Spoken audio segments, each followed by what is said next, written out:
Hey guys, today I'm talking about Married to Medicine, episode 4. This was a good episode. I got a lot of notes. Because the other ones I was just jotting down stuff. But this one I was all into writing them down while I'm trying to watch it. It was really, really good. And this episode was about more of a religion. It was more of a religion, then there was some little drama at the end. But I like this episode. Like I said, every episode is different. They're not harboring over the same issue through the whole episode. So I'm loving this show. Dr. Sean and her husband Ricky go to church, and they were talking about a family that prays together, stays together, and how, their relationship is strong by them and their faith. And it was just really, really good to see. It really was. It was so like, oh my God, I love this. Then you had Dr. Monica. She's going to Cindy Rose's house. Y'all know how I feel about her. And they were talking, and this whole scene just irritated me because it seemed like I don't know where your mind be. I don't know, Dr. Monica, where your mind be when it comes to Cindy Rose and why you don't see what everybody else see. But it baffles me. She was talking about her energy and how she a nice woman, how she this and she that. And I'm like, where? Not even the conversation. You know how somebody act one way with you and then they act another way with somebody else? She was acting the same weird way. I'm over here like, did I miss something? Even when the picture on her refrigerator of her, she like, you see, I gave myself a nose job. I'm like, she says the weirdest things. Then they were, Dr. Monica was talking about, I just want to clarify some things about what happened with you and Rachel, and I just want to smooth things over. And she started talking about Rachel drinking, and I'm like, do you think she drinks too much? And I'm sitting there like, she wasn't drinking with you at the place with your event planner. She wasn't drinking like that when you and your daughter and her went, like maybe a glass of champagne or whatever, but it really wasn't, throwing them back. You wasn't with her when they did the crawfish thing. Why would you just say that? And when she said that, I tweeted, like, you worried about her and her medicine, her drinking, but I'm worried about what meds you on and you not taking them right. Like, she's weird to me. And like I said, Dr. Monica encouraged her to act like this. When they sage the house and all that kind of stuff, I'm like, why are you entertaining this, Dr. Monica? Like, really? I just was looking at her in a whole different way. But they all going to sit up and meet up and talk about the whole situation. Because she was like, if I want to sit down with her, because if I did something wrong to hurt her feelings, then I just want to get it all out the way. And I'm sitting there like, yeah, okay. So Dr. Erica, Derek, they go to a fertility specialist to talk about her freezing her eggs and having a surrogate and stuff like that. And what's the percentage of all this going down, because she's 37 years old, he's 20-something. So they wanted to see the percentage, and the percentage was 60% chance that it would take. So she feels like, oh my God, she's an overachiever. So she feel like, if I don't know 100%, then I don't know, and yada, yada, yada.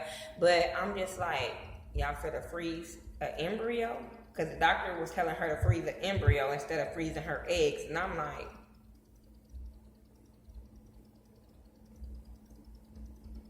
this is weird. But okay, people do it all the time. But he was saying how they have to do some tests, they have to do some injections. And it's crazy how this is not the first doctor that don't like to be picked on, like pricked and needles and all this kind of stuff. They have a problem. Doctors always have a problem with going to the doctor. They always be the sickest people, but helping people. It's crazy to me, but it always happens. Rachel and Rachel and her husband, Dr. James, they're at the house. She is always in the kitchen. She always like, y'all gonna make me seem like I'm a good home wife, and I do this and I do this, because she's always in the kitchen catering to her husband, catering to her friends, whatever.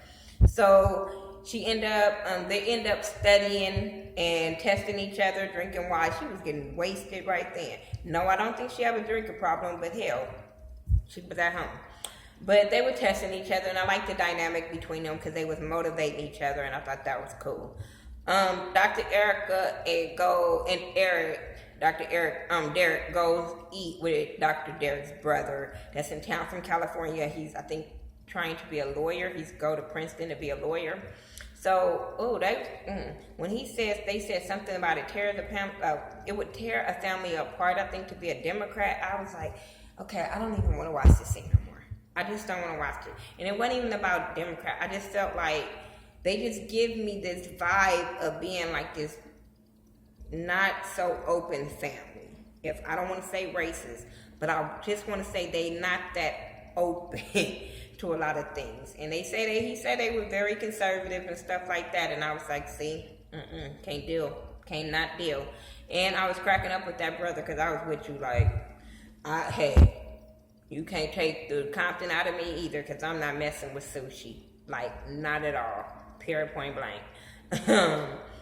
So anyway, Dr. Sean goes and talks to this guy about this wellness center that's about to be opening in Southwest Houston for people in the community and stuff like that that doesn't have health care. And it's a way to provide health care. They won't turn people away regardless of, their financial situation. And I thought this was really, really dope. Like, just to have this, like, I like when people just not so uppity and it's all about the money when they become doctors and they like to give back and stuff like that.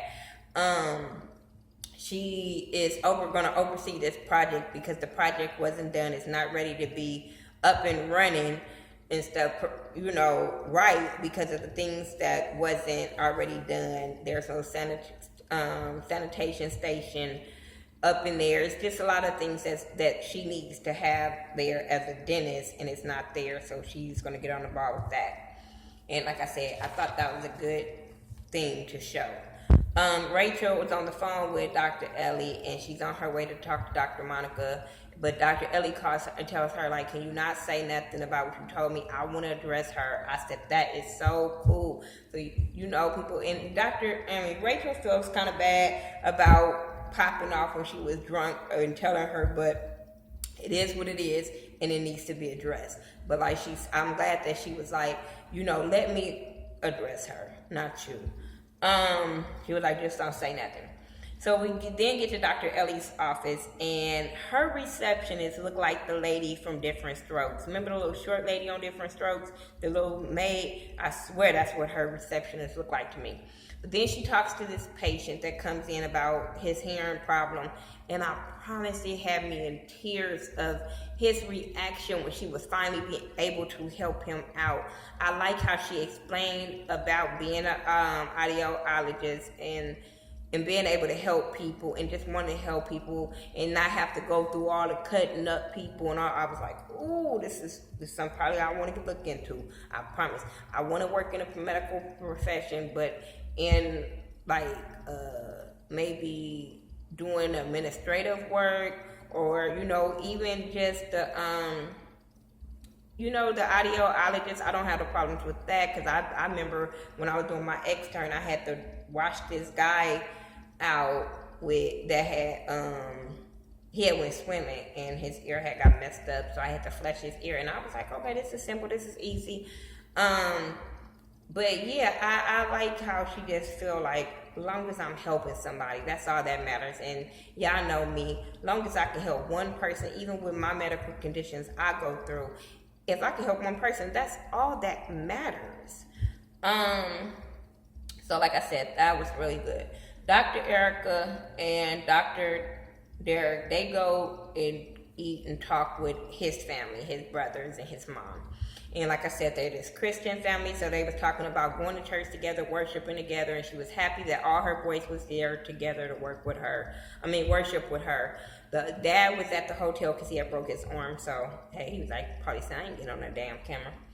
But they were talking about babies, brought up babies, and she told them her situation and how she wanted to handle it and freeze the baby and all that kind of stuff. And the mama looked like she was taken aback, but like they had already said in the confessional, if they don't agree with it, they're not going to go off, they're not going to pop off. So the mama seemed like she was really for it and okay with it, but I was like, I bet you she not okay with this fool. If she conservative the way people say, he say she conservative, She really wasn't on board with that. I was like, go tell the daddy this situation and let's see his reaction.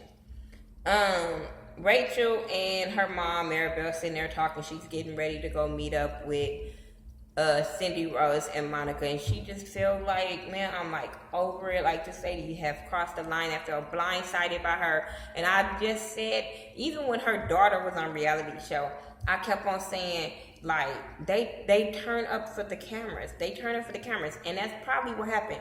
This lady was so cool at first until them cameras started rolling, probably with Rachel, and Rachel saw a whole different side of her, because if you liked her enough to work with her, and then all of a sudden this is how she acting and you feeling blindsided, I bet you it's because them cameras was on. Because I'm telling you, her daughter act the same way on her reality show. I promise she did. But her mama was like, well, I'm going with you because, you know, I'm Mama Bear, forget that. So I was like, yes, take your mama with you. Take your mama with you. And usually I be want mamas to stay out of grown people situations, but I was like, take your mama with you. So Dr. Monica is working with this patient that has lupus, and they were talking about her heart and she being dizzy and all these symptoms she had. So they end up doing some x-ray tests, and Dr. Monica ended up telling her she was having some leakage in her valve, so they were gonna give her meds for the lupus and see if that would work first to